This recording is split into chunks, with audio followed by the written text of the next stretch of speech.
A theocracy under the church results from a centuries-long conflict between humans and vampires that destroys the planet's surface. Even though vampires are susceptible to sunlight, their power and speed render them unbeatable until mankind takes refuge in fortified cities and produces expert fighters known as the priests, who reverse the trend. The majority of vampires are slain after the war, and the rest are put on reservations. The few remaining priests attempt to assimilate into city life after the war, but are disbanded by the clergy. Some people look for work outside of the walled towns, away from the authoritarian rule of the church.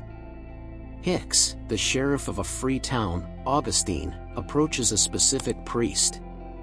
According to Hicks, priest's niece Lucy was abducted, and priest's brother Owen and his wife Shannon perished in a vampire attack. Hicks begs priest's assistance in saving Lucy because he loves her.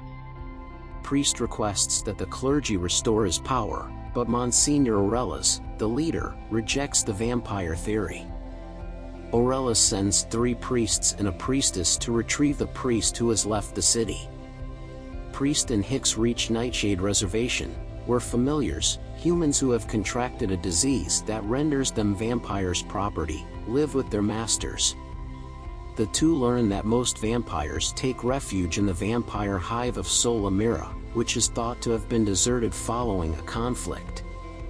After fighting with Priest during the conflict and feeling more loyal to him than to the church, Priestess chooses to join them there.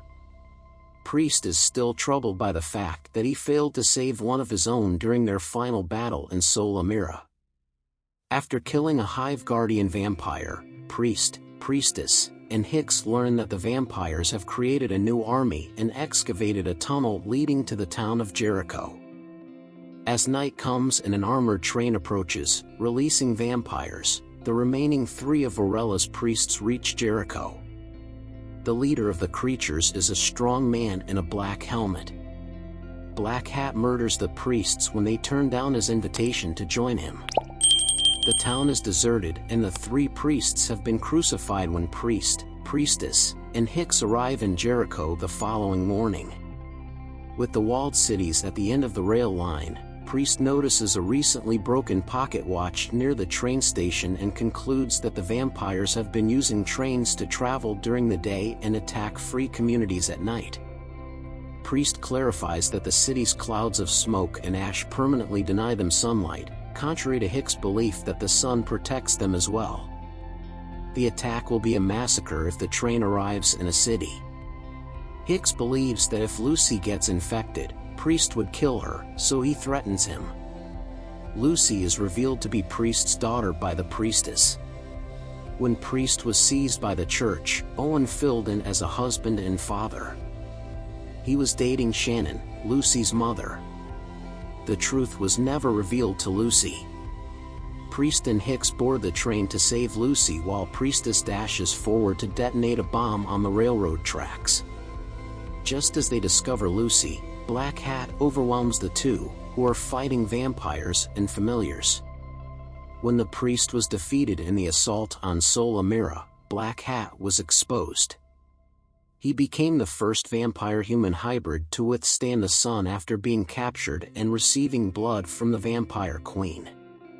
Lucy learns the truth about her ancestry while Priest battles Black Hat.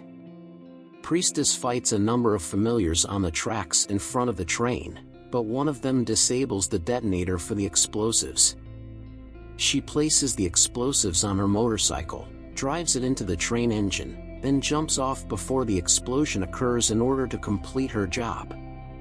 Black Hat and the vampires are killed in the ensuing derailment, but Lucy, Hicks, Priest, and Priestess manage to get away. During Mass, the priest returns to the city and confronts Aurelius, revealing that the burned train contained the bodies of the vampires but not the queen. He shocks everyone in the room by tossing a vampire head to the ground to demonstrate this.